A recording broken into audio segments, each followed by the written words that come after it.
Today is a very exciting day for me, along with this 2017 STI sitting right behind me. Over the last 2 months, I've been amassing these parts while this STI has been getting rebuilt. We now have 500 miles on the new short block. We have an IAG 550 in the car, along with an IAG oil pan, pickup, and baffle. We also have an IAG 11mm oil pump that's in the car. So hopefully we will not be having rod knock issues again in the short-term and long-term future of this car. We're gonna start from scratch. This car is pretty much bone stock, along with a coil rad, catback exhaust, and I believe a cylinder 4 cooling mod. Very basic mods that have been done to this car, but ever since I got rod knock on a stock car, I just said, you know what, screw it. We're gonna be installing a Grimspeed intake, a front mount intercooler, a tile 50mm blow-off valve with the 08 Plus STI speed density conversion, along with a bunch of other goodies that are finally gonna be going in my engine bay from Grimspeed that I've been waiting on. And let's go back home, start packing up these parts, and show you guys what we're gonna be installing today. All right, we made it home. It's around 1:30 in the afternoon, so hopefully we have about 3 to 4 hours left of daylight. The car is ready to go. It's on ramps. We have the jack and jack stands ready to go as well. We have a pretty decent setup for what this is, and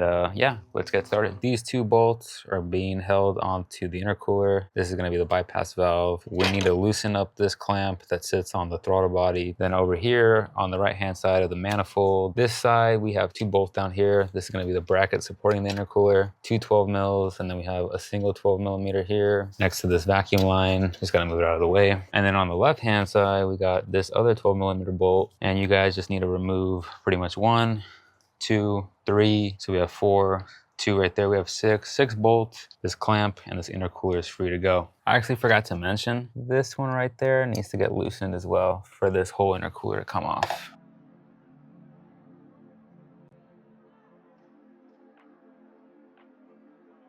So I'm gonna go ahead and take those off. My phone's actually about to die, which is what I use to record. So I'm gonna plug that in, hopefully get a little charge, and see you guys when we take it off. So now that we have the intercooler out of the car, we're gonna be taking the intake off because I believe one of the bolts for the heat shield is gonna be more accessible with that out of the way. We're gonna be replacing this anyway, so that's gonna be gone. Downpipe sits right there, goes all the way down, and there's the heat shield along with this bracket, and right here is my little baby turbo. Let's get the intake out of here and then keep going. So now there's gonna be 2 clips right here on the snorkel that you're gonna have to remove to get the snorkel out of the way. So I believe we're gonna move this out of the way for now, these coolant hoses, and we're gonna take care of this clamp right here, along with this clamp right there. We're gonna have to take the map out. There you go, cool.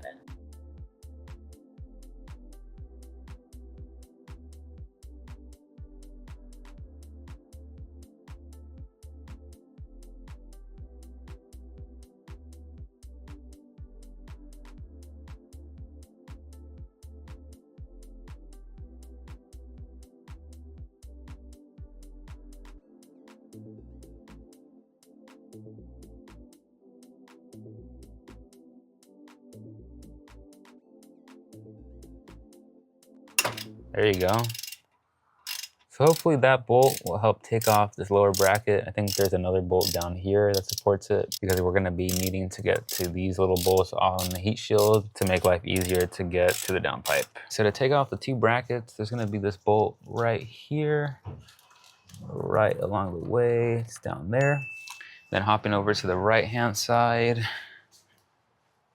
there's gonna be 2 bolts. So there's gonna be one right there, and one here, and then both of those brackets should be gone. Now that we got the brackets out of the way, the next plan of attack is gonna be getting rid of these pesky 10mm bolts holding the heat shield together. Once we get the heat shield out of the way, then we can access the bolt actually holding the downpipe onto the turbo, and then we can get the bolts holding the downpipe to the mid pipe for the rest of the exhaust. So once she's working on that one, I'm guessing she's gonna go to the one that's right beneath it on this side, and then we'll make our way around over to the side she's on. All right, so here's the progress we made so far. One right there and one right there on the right-hand side. That's gonna be accessible from the top, and that's gonna be a 10mm. And as we walk our way around, you guys see that hole? It's in between, right in the center.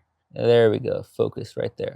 So right in the center right there, that's one, and there's one right around the corner on that side. And it looks like we're gonna finally have to jack up the car because there's gonna be 2 more bolts right underneath, 2 more bolts on the side, and then I believe 1 more, but I'll follow up with you guys once I get underneath the car. Unfortunately, at this point, I did not know, but my microphone had stopped recording because it actually died. So these segments have no audio, so I'm just gonna have to do a voiceover. So here's the heat shield. We got it out of the car. At this point, my girlfriend is unbolting the bolts that mount the turbo to the downpipe. So starting at the very top, there are gonna be 2 studs with nuts. You're gonna need a 14mm wrench alongside a 3/8 ratchet and 3/8 swivel with a 14mm socket. That's what's required to get the nuts off of the studs for you to remove the downpipe. And then the remaining 3 are just gonna be nuts because the other 3 studs stay on the turbo.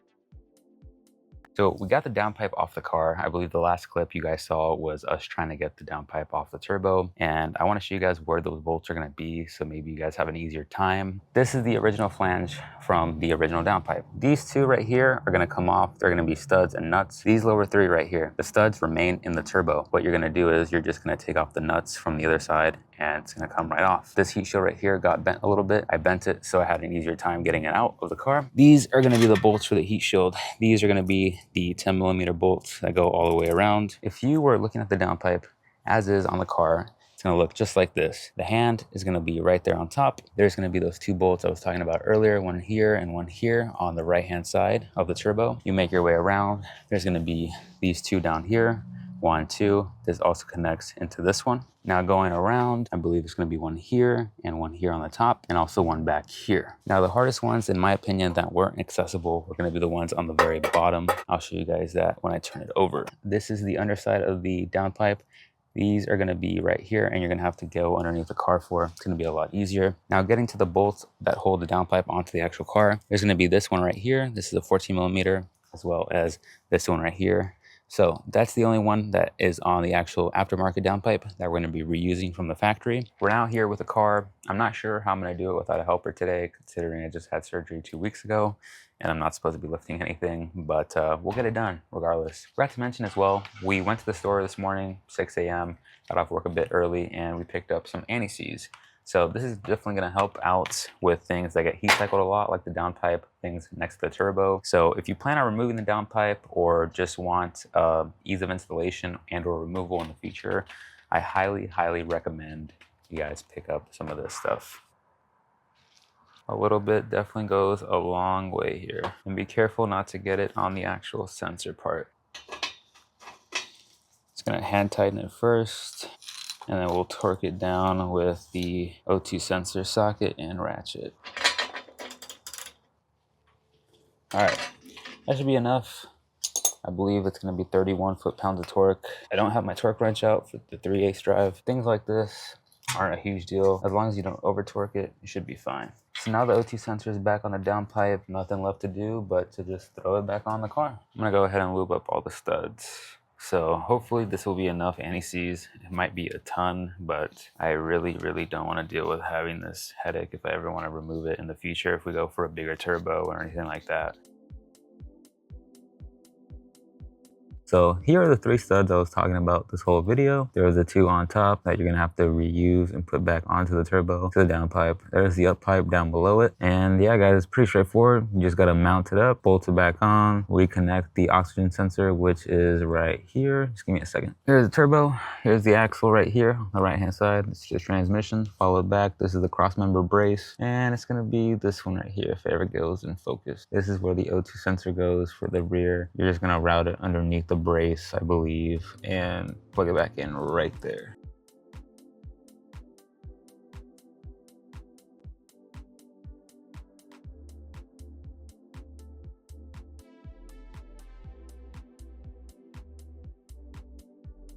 So the downpipe is nearly installed. We got the 2 bolts to the cat back threaded on and mounted up, and then we reconnected the O2 sensor, and I'll show you guys what that looks like after we finish the top. So now all we're missing is the 2 bolts that go right here to the top of the downpipe, right where the turbo sits, and then we just gotta tighten everything up and that install will be all done. Be careful on the bolt that's on the left side right here, just because the wastegate arm is right there.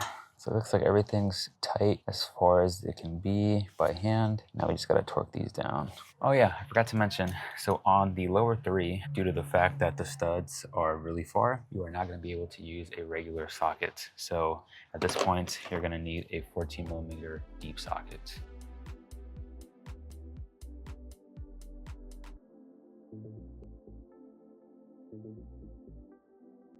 These two studs are all done. So now we're just missing three, one on the left and the two down below as I showed you guys previously.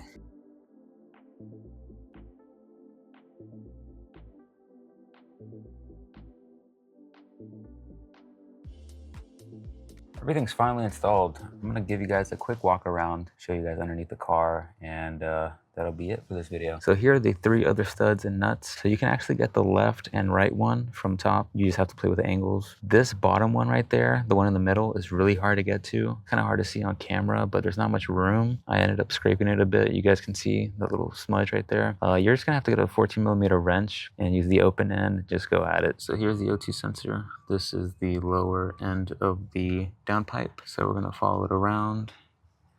There's the cable right there.